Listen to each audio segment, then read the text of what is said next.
Hi everyone, welcome to a new video. Today I'm going to show you how to make a really easy Ita bag with no pinning required.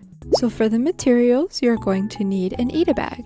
The one that I'm going to be using is from Ankh Rouge. You can use any Ita bag for this tutorial. It doesn't have to be the one that I'm using. You just might have to modify the pattern a little bit, but that won't be a problem. My Ita bag comes with an insert, but if yours doesn't, that's okay because we're going to be making one. Next, you're going to need some can badges. This tutorial only works for can badges, so that's what I'm going to be showing you today. You don't have to make a repeat Ita bag like I'm doing. You can use different badges if you like. Next, you'll need some badge covers. Mine are from AliExpress and I'm going to leave the link in the description. Badge covers are essential for this tutorial and you're going to see why later on.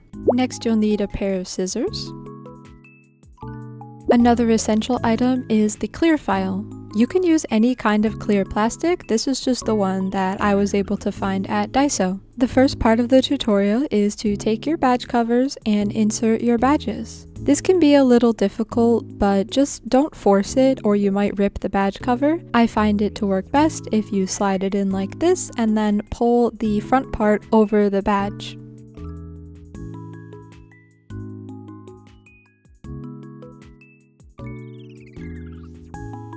The reason that badge covers are so important for this tutorial is not only do they protect your badges from getting all scratched up, but they're also going to allow the double-sided tape to stick to the badge cover and then stick the badge to the plastic, which is what we'll be doing later on. Now that your badges all have the badge covers on, it's time for the next step.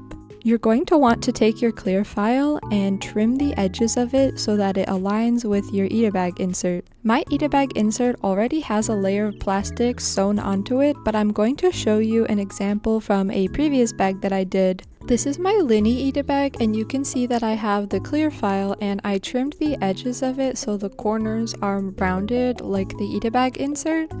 This is what your insert is going to look like, but mine will look different as my insert already has plastic attached to it. The easiest way to do this is to hold the Ita bag insert on top of the clear file and cut around the edges so that it perfectly aligns to the shape of the insert. If your Ita bag doesn't have an insert, then your best bet is to insert the clear file and continue cutting and checking to see if it fits inside the bag and aligns with your bag shape. Now it's time to get out your double-sided tape. The one that I have is white, but it is better if you use a clear double-sided tape. I just couldn't find it at Daiso. Before you tape anything down, I put my badge behind the plastic so I could see where I wanted it to align, but you can just hold it in the insert. I suggest doing this so that you can figure out exactly where you want to place your badge so that it will look nice in your Ita bag window. Now you're going to take your double-sided tape and you're going to cut 4 small pieces and attach them to each side of the badge on the back of it. This is the reason that the badge covers are so important, as the badge covers will act as a barrier between the double-sided tape and your badge. I also think that the double-sided tape sticks much better when it's attached to plastic, so if you tried to stick it to the badge itself, it might not hold and your Ita bag might fall apart. Now it's time to stick your badge to the plastic. Once you've stuck the first badge, you're going to take the next badges and apply the double-sided tape wherever it's going to touch another badge or the plastic. You can either align your bag like this with the badges stacked on top of each other, or you can stick them directly to the plastic next to each other so they're not overlapping. The choice is up to you. Continue sticking your badges like I showed in the previous step until all of your badges are aligned to your liking.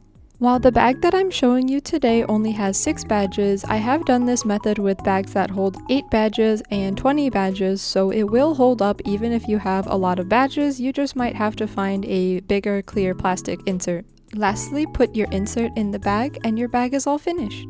I really love this way of making Ita bags as it's much easier than pinning it and having to repin it if you don't like how they're arranged. It also makes it easy to reuse the same bag for multiple characters, as all you have to do is change the insert. I actually have another Ankh Rouge bag that's pink that I use for both Linny and Akechi. Let me know what you think of this tutorial and if you decide to try it out for yourself. If you have any questions, feel free to put them in the comments and I'll do my best to answer. Thank you for watching this tutorial. Bye bye!